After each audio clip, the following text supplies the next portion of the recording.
16 exit പോളുകൾ, 18 അഭിപ്രായ സർവേകൾ, ഇവയൊക്കെ പറഞ്ഞത് NDA അധികാരത്തിൽ വരുമെന്നായിരുന്നു.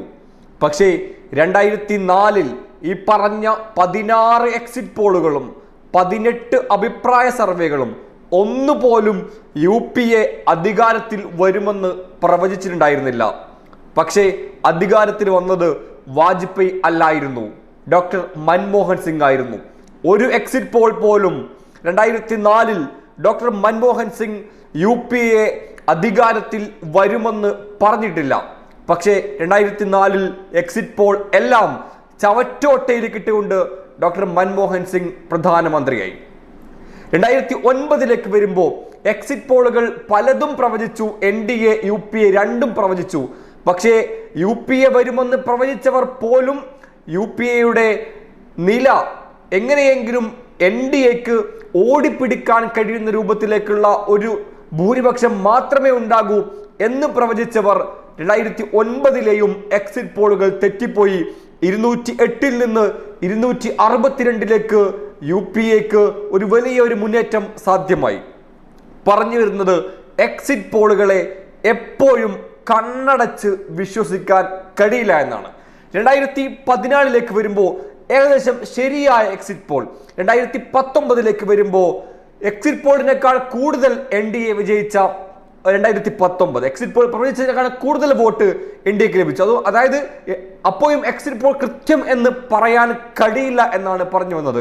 2024 ഇന്നലെ എക്സിറ്റ് പോൾ വന്നു കഴിഞ്ഞു. പ്രധാനപ്പെട്ട എല്ലാ ചാനലും പുറത്തുവിട്ട എക്സിറ്റ് പോളിലൊക്കെയും NDAയുടെ തരംഗമാണ് പ്രവചിക്കുന്നത്.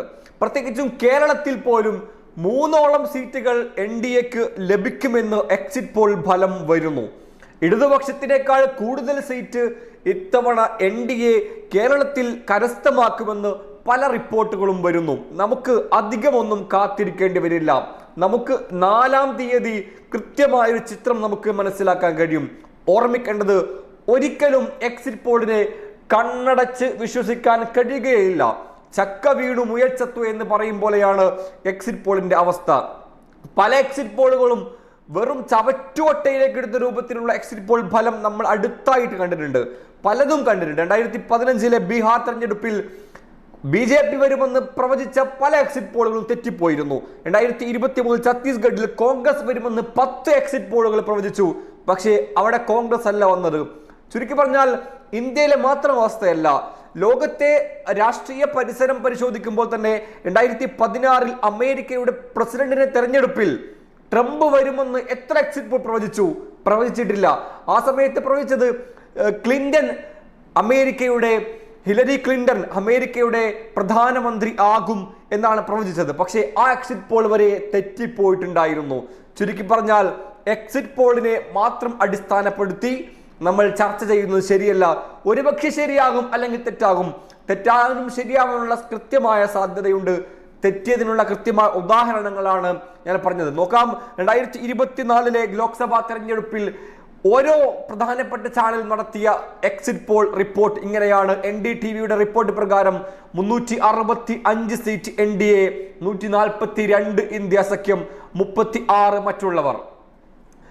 കൃത്യമായ ഒരു ഭൂരിപക്ഷം 2019 കൂടുതൽ NDAക്ക് ഇത്തവണ ലഭിക്കും എന്നാണ് NDTVയുടെ എക്സിറ്റ് പോൾ ഫലം പറയുന്നത്. എക്സിറ്റ് പോൾ എന്ന് പറഞ്ഞാൽ വോട്ട് ചെയ്തതിന് ശേഷം ആളുകളുടെ അഭിപ്രായം ചോദിച്ച് നിങ്ങൾ ആർക്ക് വോട്ട് ചെയ്തു, വോട്ട് ചെയ്തവർ മാത്രം രേഖപ്പെടുത്തുന്ന ഒരു സർവേയാണ്. അതുകൊണ്ട് തന്നെ വോട്ട് ചെയ്തവർ മാത്രം ഇതിൽ പങ്കെടുക്കൂ. പക്ഷേ കൃത്യമായ ഒരു സാമ്പിൾ കിട്ടിയിട്ടില്ലെങ്കിൽ ഈ ഒരു റിപ്പോർട്ട് എക്സിറ്റ് പോൾ തെറ്റിപ്പോകും. അതാണ് എക്സിറ്റ് പോളിന്റെ ചരിത്രം നമ്മോട് പറയുന്നത്. അടുത്തത് റിപ്പബ്ലിക് PMarq സർവേ പ്രകാരം 359 സീറ്റ് NDA, 154 ഇന്ത്യ സഖ്യം, 30 മറ്റുള്ളവർ. ന്യൂസ് എക്സ് പറയുന്നത് 371 NDA, 125 ഇന്ത്യ സഖ്യം, 147 മറ്റുള്ളവർ. ജൻ കി ബാത്തിന്റെ സർവേ പ്രകാരം 377 NDA, 151 ഇന്ത്യ സഖ്യം, 15 മറ്റുള്ളവർ. റിപ്പബ്ലിക് ഭാരതിന്റെ സർവേ പ്രകാരം 353 മുതൽ 368 വരെ NDA, 118 133 ഇന്ത്യ സഖ്യം, 43 മുതൽ 48 വരെ മറ്റുള്ളവർ. ന്യൂസ് നേഷൻ പറയുന്നത് 342 മുതൽ 378 വരെ NDA, 153, 169 ഇന്ത്യ സഖ്യം, 2 മുതൽ 23 വരെ മറ്റുള്ളവർ എന്നിങ്ങനെയാണ് ഈ ഒരു സർവേ പറയുന്നത്. ചുരുക്കി പറഞ്ഞാൽ ഞാൻ നേരത്തെ പറഞ്ഞതുപോലെ 2004 16 എക്സിറ്റ് പോളുകൾ, 18 അഭിപ്രായ സർവേകൾ, ഇവയിൽ ഒന്നുപോലും UPAക്ക് വേണ്ടി UPA വിജയിക്കുമെന്ന് പ്രവചിച്ചിട്ടുണ്ടായിരുന്നില്ല, പറഞ്ഞിട്ടുണ്ടായിരുന്നില്ല. പക്ഷേ 2004 UPA അധികാരത്തിൽ വന്നു. നേരത്തെ പറഞ്ഞതുപോലെ 2023 ഛത്തീസ്ഗഡ് തെരഞ്ഞെടുപ്പിലും 15 ബീഹാർ തെരഞ്ഞെടുപ്പിലും എക്സിറ്റ് പോളുകൾ എല്ലാം തെറ്റിപ്പോയിരുന്നു. അതുകൊണ്ട് എക്സിറ്റ് പോൾ എപ്പോഴും ശരിയാകണമെന്ന് വാശി പിടിക്കരുത്. നമുക്ക് 4 വരെ കാത്തിരിക്കാം. Unique media.